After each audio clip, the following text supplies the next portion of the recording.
मधुबन के बाबा, मधुबन के बाबा मुरली वाले, आपका क्या कहना, आपका क्या कहना। ओम शांति। आज 10 जनवरी 2022 के साकार मधुर महावाक्य हैं। आज मीठे मीठे बाप दादा भोले मीठे बच्चे, श्रीमत पर तुम्हें सबकी रूहानी खातरी करनी है। खुशी की खुराक खाना और खिलाना, यही है सच्ची खातरी करना। मीठे मीठे बाप दादा ने कहा, मीठे बच्चे, श्रीमत पर तुम्हें सबकी रूहानी खातरी करनी है। खुशी की खुराक खाना और खिलाना, यही है सच्ची खातरी करना। बाबा ने प्रश्न पूछा कि ज्ञान में स्पिरिचुअलिटी का जौहर भरने की विधि क्या है, उससे कौन कौन से फायदे होंगे। और उत्तर में बाबा ने समझाया, जब किसी को भी ज्ञान सुनाते हो तो आत्मा समझकर आत्मा को ज्ञान दो, इससे स्पिरिचुअलिटी का जौहर भर जाएगा।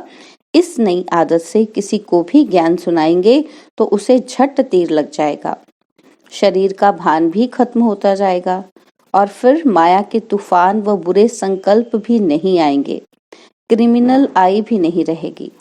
ओम शांति। ज्ञान का तीसरा नेत्र देने वाला रूहानी बाप बैठ रूहानी बच्चों को समझाते हैं। ज्ञान का तीसरा नेत्र सिवाय बाप के और कोई दे नहीं सकता। अभी तुम बच्चों को ज्ञान का तीसरा नेत्र मिला है। अभी तुम जानते हो कि यह पुरानी दुनिया बदलने वाली है। बेचारे मनुष्य नहीं जानते कि कौन बदलाने वाला है और कैसे बदलाते हैं, क्योंकि उनको ज्ञान का तीसरा नेत्र ही नहीं है। तुम बच्चों को अभी ज्ञान का तीसरा नेत्र मिला है, जिससे तुम सृष्टि के आदि मध्य अंत को जान गए हो। यह है ज्ञान की सक्रीन। सक्रीन का एक बूंद भी कितना मीठा होता है। ज्ञान का भी एक ही अक्षर है, मन मना भव। यह अक्षर सभी से कितना मीठा है। अपने को आत्मा समझ और बाप को याद करो। बाप शांति धाम और सुख धाम का रास्ता बता रहे हैं। बाप आए हैं बच्चों को स्वर्ग का वर्षा देने, तो बच्चों को कितनी खुशी रहनी चाहिए। कहते भी हैं कि खुशी जैसी खुराक नहीं। जो सदैव खुशी मौज में रहते हैं, उनके लिए वह जैसे खुराक होती है। 21 जन्म मौज में रहने की यह जबरदस्त खुराक है। यह खुराक सदैव एक दो को खिलाते रहो। एक दो की जबरदस्त खातरी यह करनी है। ऐसी खातरी और कोई मनुष्य की कर न सके। तुम बच्चे श्रीमत पर सभी की रूहानी खातरी करते हो। सच्ची सच्ची खुश खैराफात भी यह है, किसी को बाप का परिचय देना। मीठे बच्चे जानते हैं, बेहद के बाप द्वारा हमको जीवन मुक्ति की खुराक मिलती है। सत्युग में भारत जीवन मुक्त था, पावन था। बाप बहुत बड़ी ऊंची खुराक देते हैं। तब तो गायन है कि अति इंद्रिय सुख पूछना हो तो गोप गोपियों से पूछो। यह ज्ञान और योग की कितनी फर्स्ट क्लास वंडरफुल खुराक है। और यह खुराक एक ही रूहानी सर्जन के पास है और किसी को इस खुराक का मालूम ही नहीं है। बाप कहते हैं, मीठे बच्चों, तुम्हारे लिए मैं तेरी हथेली पर सौगात लेकर आया हूँ। मुक्ति, जीवन मुक्ति की यह सौगात मेरे पास ही रहती है। कल्प कल्प मैं ही आकर तुमको देता हूँ और फिर रावण छीन लेता है। तो अभी तुम बच्चों को कितना खुशी का पारा चढ़ा रहना चाहिए। तुम जानते हो कि हमारा एक ही बाप टीचर और सच्चा सच्चा सतगुरु है, जो हमको साथ ले जाते हैं। मोस्ट बिलवेड बाप से विश्व की बादशाही मिलती है। यह कम बात है क्या? तो सदैव हर्षित रहना चाहिए। Godly student life is the best, यह अभी का ही गायन है ना। और फिर नई दुनिया में भी तुम सदैव खुशियां मनाते रहेंगे। दुनिया नहीं जानती कि सच्ची सच्ची खुशियां कब मनाई जाएंगी। मनुष्यों को तो सत्युग का ज्ञान ही नहीं है, तो यहाँ ही मनाते रहते हैं। परंतु इस पुरानी तमो प्रधान दुनिया में खुशी कहाँ से आई? यहाँ तो त्राही त्राही करते रहते हैं। कितना दुख की दुनिया है। तो बाप तुम बच्चों को कितना सहज रास्ता बताते हैं। ग्रस्त व्यवहार में रहते कमल फूल समान रहो। धंधाधौरी आदि करते भी मुझे याद करते रहो। तो जैसे आशिक और माशूक होते हैं, वह तो एक दो को याद करते रहते हैं। वह उनका आशिक, वह उनका माशूक होता है। यहाँ वह बात नहीं है। यहाँ तो तुम सभी एक माशूक के जन्म जन्मांतर से आशिक हो रहते हो। बाप कभी तुम्हारा आशिक नहीं बनता। तुम उस माशूक से मिलने के लिए याद करते आए हो। जब दुख जास्ती होता है तो जास्ती सुमिरन करते हैं। गायन भी है कि दुख में सुमिरन सब करे, सुख में करे न कोई। इस समय बाप भी सर्वशक्तिवान है, तो दिन प्रतिदिन माया भी सर्वशक्तिवान तमो प्रधान होती जाती है। इसलिए अब बाप कहते हैं, क्या कहते हैं कि मीठे बच्चे देही अभिमानी बनो, अपने को आत्मा समझ मुझ बाप को याद करो और साथ साथ दैवी गुण भी धारण करो, तो तुम ऐसे यानी कि लक्ष्मी नारायण बन जाएंगे। बाबा कहते इस पढ़ाई में मुख्य बात है ही याद की। ऊंचे ते ऊंच बाप को बहुत प्यार स्नेह से याद करना चाहिए। वह ऊंच ते ऊंच बाप ही नई दुनिया स्थापन करने वाला है। बाप कहते हैं मैं आया हूँ तुम बच्चों को विश्व का मालिक बनाने, इसलिए अब तुम मुझे याद करो तो तुम्हारे अनेक जन्मों के पाप कट जाएं। पतित पावन बाप कहते हैं तुम बहुत पतित बन गए हो, इसलिए अब तुम मुझे याद करो तो तुम पावन बन और पावन दुनिया का मालिक बन जाएंगे। पतित पावन बाप को ही बुलाते हैं ना। तो अब बाप आए हैं तो जरूर पावन बनना पड़े। बाप दुख हरता सुख करता है। बरोबर सतयुग में पावन दुनिया थी तो सभी सुखी थे। अब बाप फिर से कहते हैं कि बच्चे शांति धाम और सुख धाम को याद करते रहो। अभी है संगम युग, खिवैया तुमको इस पार से उस पार ले जाते हैं। नैया कोई एक नहीं, सारी दुनिया जैसे एक बड़ा जहाज है, उनको पार ले जाते हैं। बाबा कहते तुम बच्चों को कितनी खुशियां होनी चाहिए, तुम्हारे लिए तो सदैव खुशी ही खुशी है। बेहद का बाप हमको पढ़ा रहे हैं। वाह, यह तो कभी न सुना न पढ़ा, भगवानुवाच है। बाबा कहते मैं तुम रूहानी बच्चों को राजयोग सिखा रहा हूँ, तो पूरी रीति सीखना चाहिए, धारणा करनी चाहिए, पूरी रीति पढ़ना चाहिए।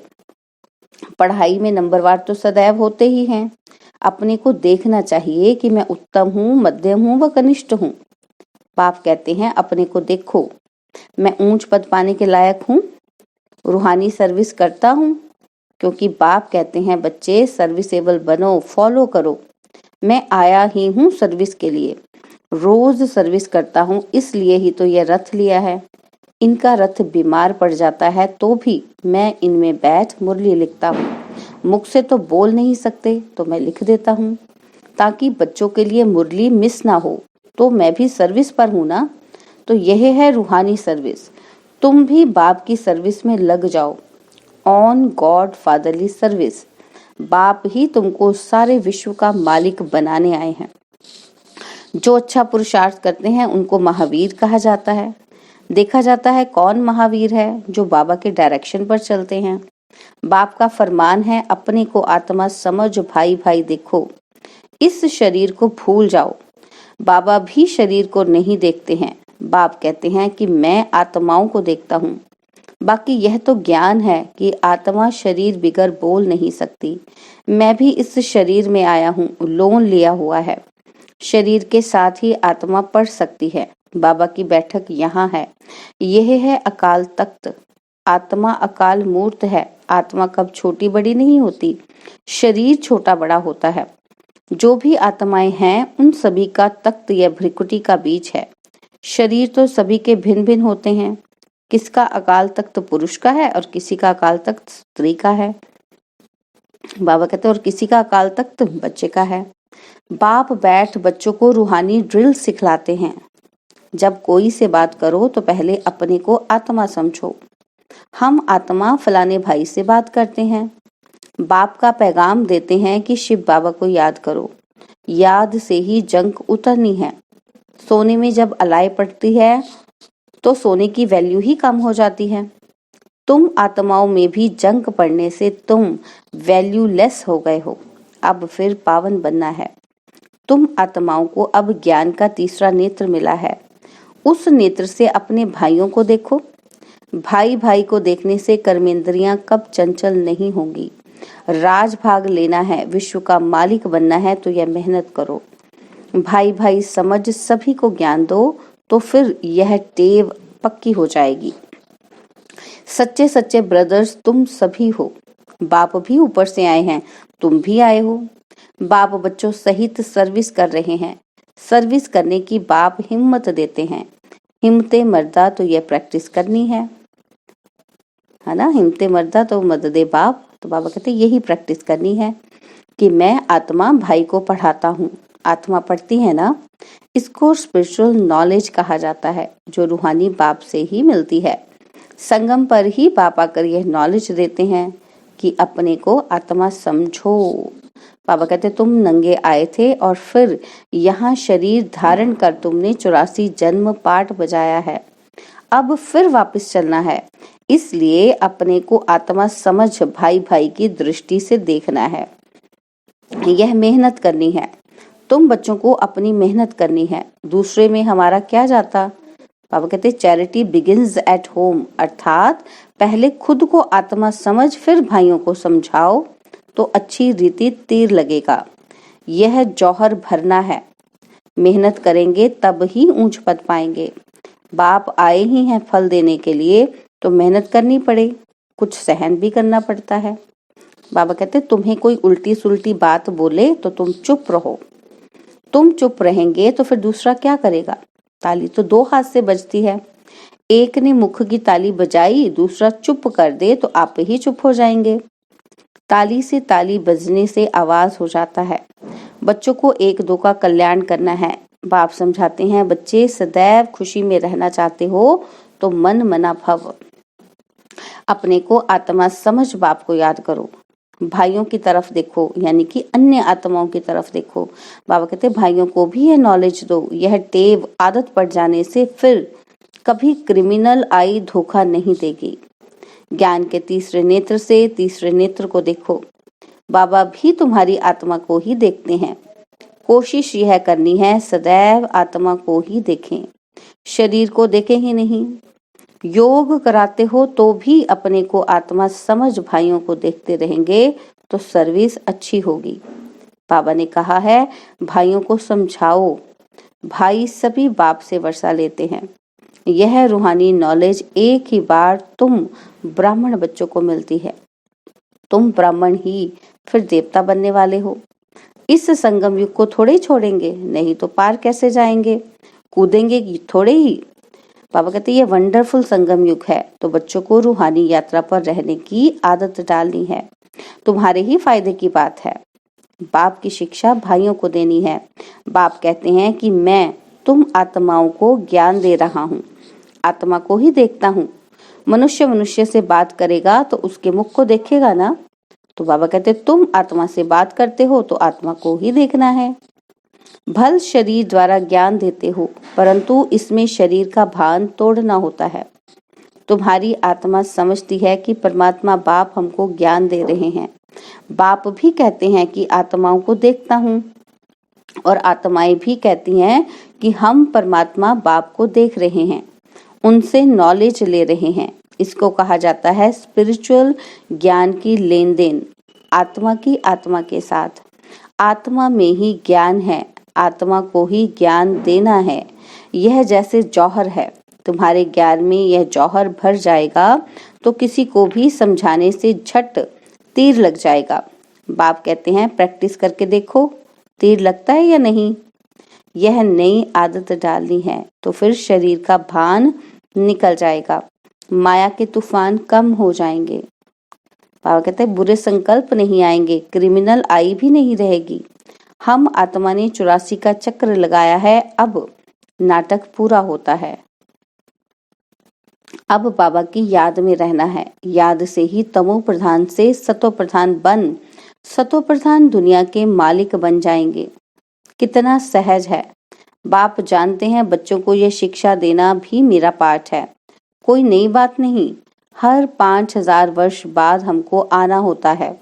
बाबा कहते मैं बंधाई मान हूँ, बच्चों को बैठ समझाता हूँ कि मीठे बच्चे रूहानी याद की यात्रा में रहो तो अंतमति सो गति हो जाएगी।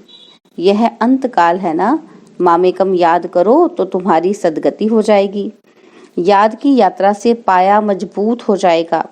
यह देही अभिमानी बनने की शिक्षा एक ही बार तुम बच्चों को मिलती है। कितना वंडरफुल ज्ञान है। बाबा वंडरफुल है तो बाबा का ज्ञान भी वंडरफुल है। कब कोई बता ना सके। अभी वापस चलना है, इसलिए बाप कहते हैं मीठे बच्चों, यह प्रैक्टिस करो। अपने को आत्मा समझ आत्मा को ज्ञान दो। तीसरे नेत्र से भाई भाई को देखना है, यह बड़ी मेहनत है। अच्छा, मीठे मीठे सिकिलदे बच्चों प्रति माता पिता बाप दादा का याद प्यार और गुड मॉर्निंग। रूहानी बाप की रूहानी बच्चों को नमस्ते। हम रूहानी बच्चों की रूहानी बाप दादाजी को दिलवा जान सिकवा प्रेम से नमस्ते। ओम शांति। प्यारे बाबा, मीठे बाबा, मेरे बाबा, शुक्रिया बाबा, शुक्रिया बाबा, शुक्रिया बाबा। धारणा के लिए मुख्य सार है। पहला पॉइंट, ज्ञान के तीसरे नेत्र से आत्मा को देखने का अभ्यास करना है। कोशिश करनी है सदैव आत्मा को ही देखें, शरीर को नहीं, तो क्रिमिनल ख्याल नहीं आएंगे, बुरे संकल्प खत्म हो जाएंगे। और सेकंड पॉइंट है, ताली दो हाथ से बजती है, इसलिए जब तुम्हें कोई उल्टी सुल्टी बात बोले तो तुम चुप रहो। अगर तुम चुप रहेंगे तो दूसरा आपे ही चुप हो जाएगा। और आज बाबा ने वरदान दिया, ब्रह्मा बाप के प्यार का प्रैक्टिकल सबूत देने वाले सपूत और समान भव। ब्रह्मा बाप के प्यार का प्रैक्टिकल सबूत देने वाले सपूत और समान भव। यदि कहते हो कि ब्रह्मा बाप से हमारा बहुत प्यार है, तो प्यार की निशानी है जिससे बाप का प्यार रहा उससे प्यार हो। जो भी कर्म करो, कर्म के पहले, बोल के पहले, संकल्प के पहले चेक करो कि यह ब्रह्मा बाप को प्रिय है। ब्रह्मा बाप की विशेषता यही रही कि जो सोचा वह किया, जो कहा वह किया। ऑपोजिशन होते भी सदा अपनी पोजीशन पर सेट रहे। तो प्यार का प्रैक्टिकल सबूत देना अर्थात फॉलो फादर कर सपूत और समान बनना। और आज मुरली का स्लोगन है, खुश नसीब आत्मा वह है जिसके संकल्प में भी दुख की लहर नहीं आती। खुश नसीब आत्मा वह है जिसके संकल्प में भी दुख की लहर नहीं आती। ओम शांति। आज बाबा ने लवलीन स्थिति का अनुभव करने के लिए कहा कि परमात्मा प्यार अखुट है, अटल है, इतना है जो सर्व को प्राप्त हो सकता है। लेकिन परमात्मा प्यार प्राप्त करने की विधि है न्यारा बनना। जितना न्यारा बनेंगे उतना परमात्मा प्यार का अधिकार प्राप्त होगा। ऐसी न्यारी प्यारी आत्माएं ही लवलीन स्थिति का अनुभव कर सकती हैं। ओम शांति। ओम शांति। आज बाबा के साथ लवलीन स्थिति का अनुभव करते हैं। बाबा ने कहा, न्यारा प्यारा बनना ही लवलीन बनना है। न्यारा अर्थात डिटैच रहना, मन और बुद्धि से किसी में फंसना नहीं, प्रेम से रहना है, कर्तव्य पूरे करने हैं, लेकिन मन और बुद्धि सिर्फ एक बात में ही एकाग्र रहे। पूरी निष्ठा के साथ, प्रेम के साथ संबंध निभाने हैं, लेकिन उन पर आश्रित नहीं होना है। यही न्यारा बनना है। तो मैं न्यारी आत्मा हूँ। मैं आत्मा अपने इस शरीर के सभी संबंधों को प्रेम, निष्ठा, उमंग, उत्साह से निभाने वाली आत्मा हूँ। उनसे प्रेम करने वाली आत्मा हूँ और न्यारी आत्मा हूँ। बाबा के प्यार ने मुझे न्यारा बना दिया और सबका प्यारा बना दिया। ये ज्ञान, ये आभास मुझे इस लौकिक संसार में सभी आत्माओं के लिए अच्छा सोचने वाला, अच्छा कर्म करने वाला, उनमें उमंग उत्साह भरने वाला ज्ञान मुझे दिया। ये ज्ञान का आधार मुझे परमात्मा प्यार का अधिकारी बनाता है। तो इस ज्ञान के आधार से मैं न्यारी और प्यारी आत्मा हूँ, बाप के प्यार में ही डूबी हुई। उस प्यार से सभी आत्माओं को प्यार बांटने वाली प्यारी आत्मा हूँ, लव में लवलीन आत्मा हूँ। इस दिव्य प्रेम के बदले मुझे किसी से कुछ नहीं चाहिए। मुझे सिर्फ और सिर्फ प्रेम देना है और देते हुए उसमें फंसना भी नहीं, उनसे डिटैच भी रहना है। बांटना ही बांटना है और बदले में कुछ नहीं चाहना। परमात्मा प्रेम की ये अद्भुत अनुभव अन्य आत्माओं को भी अनुभव होता है, तो बाकी आत्माएं भी परमात्मा प्रेम को अनुभव कर पाती हैं।